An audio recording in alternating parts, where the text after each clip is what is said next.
मंत्री छगन भुजबळ आणि मनोज जरांगे पाटील यांच्यामध्ये पुन्हा एकदा वाद पेटलाय। मंत्री छगन भुजबळ यांच्यावरती गंभीर आरोप करत जरांगेंनी मोठा दावाही केलाय।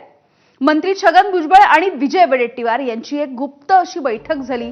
या बैठकीमध्ये ओबीसी आंदोलनाचं नेतृत्व काँग्रेसकडे द्यावं असं भुजबळ वडेट्टीवारांना म्हणाल्याचा दावा जरांगेंनी केलाय।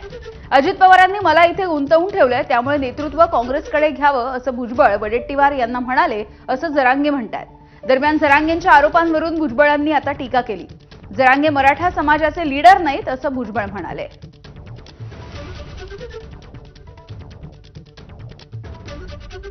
पण त्याचा कुठंतरी फार्म हाऊसला का कुठे एक चर्चा झाली त्यांच्यात आणि त्याच्यात तेव्हा असं म्हणला जणू अलीबाबा ही माहिती आता खरी का खोटी माहीत नाही, पण अशी चर्चा आहे लोकात फडणवीसची सुद्धा तुंबडी बंद होईल। तुंबडी या शब्दाचा अर्थ मला नाही कळाला, त्याची सुद्धा बंद होईल, पण आपला घाव ओबीसीचा कळून देऊ नका अशा स्वरूपाचा आपण चालव।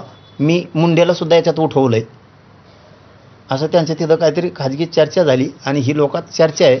काल नाशिकचे काही लोक आले होते ते सांगत होते काय ते जरांगेचं काय तो त्याचा अभ्यास किती, त्याचं ज्ञान किती, आणि आता आपणही त्याला काय आता एवढं त्याला डोक्यावर घेतो मला कळत नाही। तो काही मराठ्यांचा लीडर नाही। मराठ्यांचे खूप लीडर आहेत मोठे मोठे सगळे म्हटलं तर। ज्या नेत्याला कधी जातीवरती बोलायचं नाही अशा ओबीसीच्या नेत्याला सुद्धा तो जातीवर बोलायला लावायला लागलाय। फक्त मराठ्यांनी सावध व्हा आणि मराठ्यांबरोबर सरकारने सुद्धा सावध व्हा। ह्या आरक्षणाच्या आडून हे जातीवार करायला लागलेत, हे सरकारनं कधीच विसरू नका। दरम्यान जरांगे पाटील यांनी केलेल्या याच दाव्याच्या नंतर विजय वडेट्टीवार यांनी देखील उत्तर दिलंय। भुजबळांच्या सोबत कोणतीही बैठक झालेली नाही असं त्यांनी म्हटलं आणि जरांगेंवरती टीका देखील केली आहे।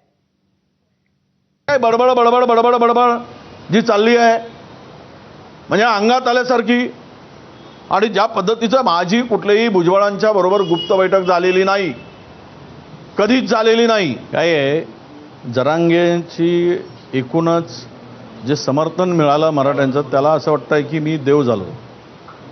त्याच्या डोक्यात एवढी हवा गेलेली आहे की त्याला वाटतंय की आता आकाशाला माझ्या एवढा नेता कोणीच नाही, सर्व मीच आहे।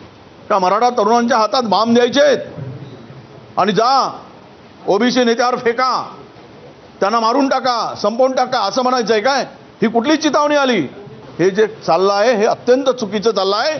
सरकार म्हणून देवेंद्र फडणवीसांनी ज्या पद्धतीचं ते चिथावणीखोर बोलतायत त्याला आवरण्याची जबाबदारी मुख्यमंत्र्यांची आहे। पाहूयात पुढची बातमी। ठाकरे बंधूंनी युतीच्या दृष्टीनं